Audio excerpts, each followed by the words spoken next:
Buongiorno a tutti amici e buona domenica. Oggi voglio preparare insieme a voi una meravigliosa confettura di mele e cotogne. Ma prima vorrei ricordare a tutti quanti i nostri amici che ci seguono dall'estero che attivare i sottotitoli è davvero semplicissimo. Basta cliccare i 3 puntini che troviamo in alto alla destra del video.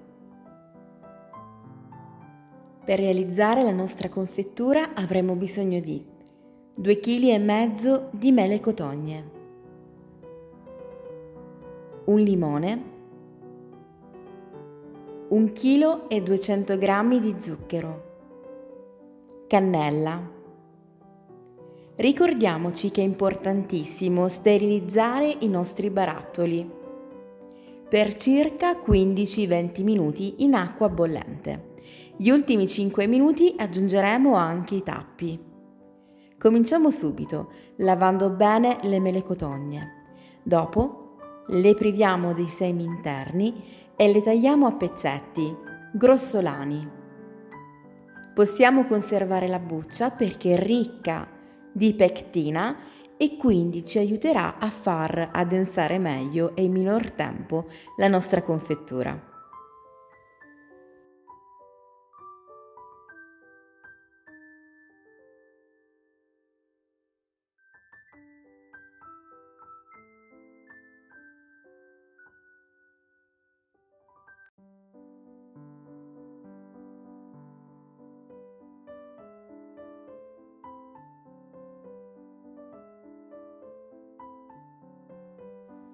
Nel frattempo, i nostri barattoli sono pronti per essere scolati e coperti con un panno fino al momento dell'utilizzo.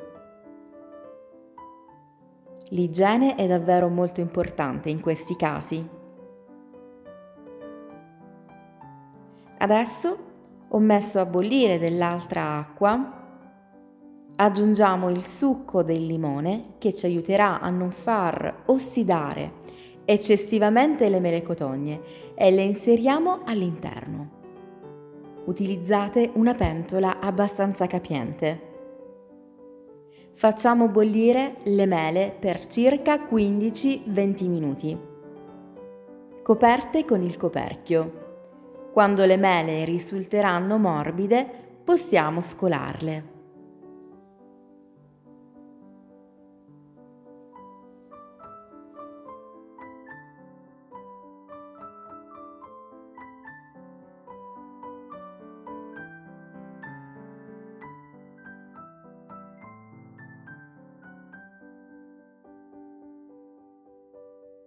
E le maciniamo con un passaverdura,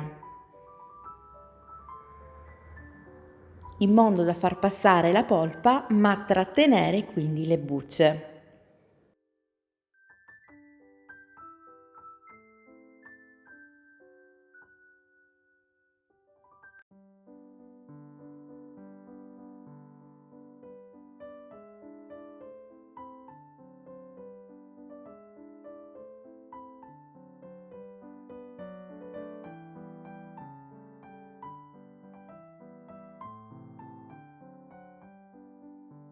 Questa è la polpa ottenuta.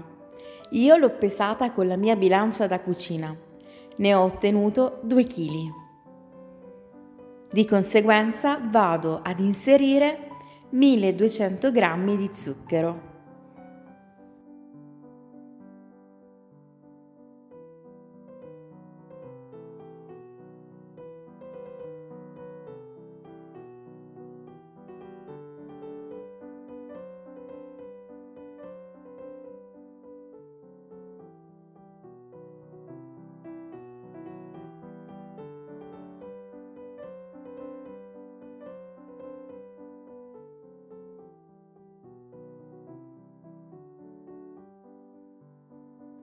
Aggiungiamo della cannella e portiamo sul fuoco.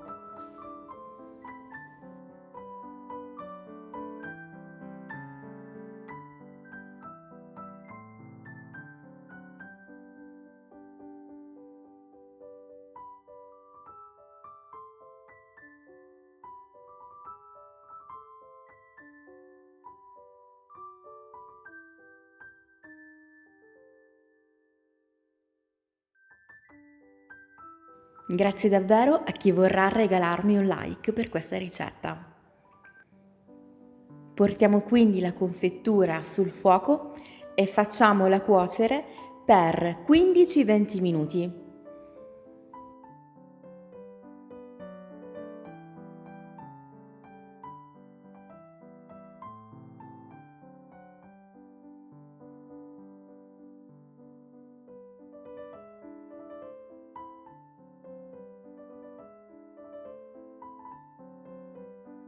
E finalmente è arrivato il momento di invasarla.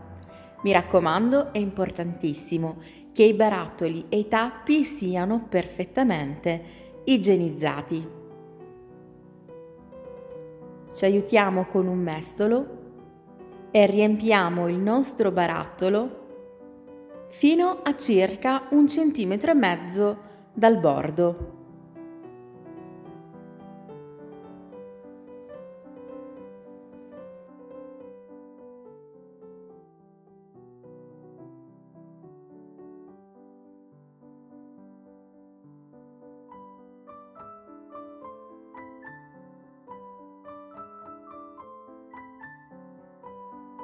Se utilizzate i barattoli 4 stagioni come questi, non dovete fare troppo sforzo per chiuderli,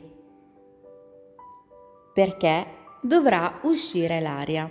Li mettiamo quindi capovolti e li lasciamo raffreddare così per circa un paio d'ore. Dopodiché, quando li rigireremo, vedremo che si sarà creato il sottovuoto.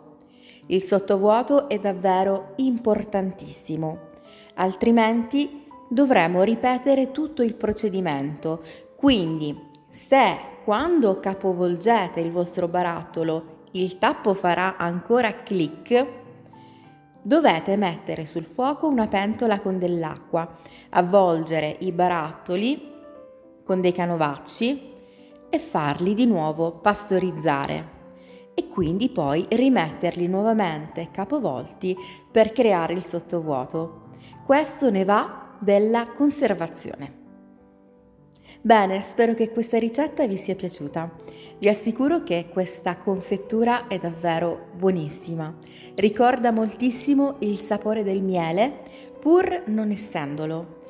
Ma soprattutto, sapete, le mele cotogne hanno delle proprietà benefiche veramente eccezionali, che tra un po' vi svelerò. Intanto vi ricordo che se non siete iscritti potrete iscrivervi e attivare tutte le notifiche per restare sempre aggiornati sui miei nuovi video. Se vi va anche potete lasciare un bel like e io vi ringrazio tantissimo. Con le mele cotogne possiamo realizzare anche delle crostate e delle torte buonissime, nonché fare il ripieno per dei biscotti davvero eccezionali, perché le mele cotogne hanno un profumo incredibile. Queste mele sono biologiche, mi sono state donate da un amico di famiglia che ringrazio tantissimo. Ricordo quando le ha portate, tutta la casa è stata pervasa da questo profumo meraviglioso. Ma adesso parliamo di alcune delle proprietà benefiche delle mele cotogne. Per esempio, fanno davvero molto bene all'intestino perché aiutano a regolarizzarsi. Inoltre aiutano anche a tenere sotto controllo la glicemia, il che aiuta davvero moltissimo. Se siete curiosi, andate a scoprirne di più perché queste mele fanno davvero bene alla salute, anche se è davvero difficile trovarle in commercio. Se avete qualche amico che si dedica all'agricoltura, ha dei terreni e coltiva queste mele, fatevene regalare un po', perché sono davvero eccezionali. Si mangiano prevalentemente cotte, perché da crude presentano una polpa molto fibrosa, dura e amara, quindi si fanno cotte con un pochino di zucchero. Io vi mando un abbraccio, un bacione e ci vediamo presto nella prossima videoricetta. Ciao!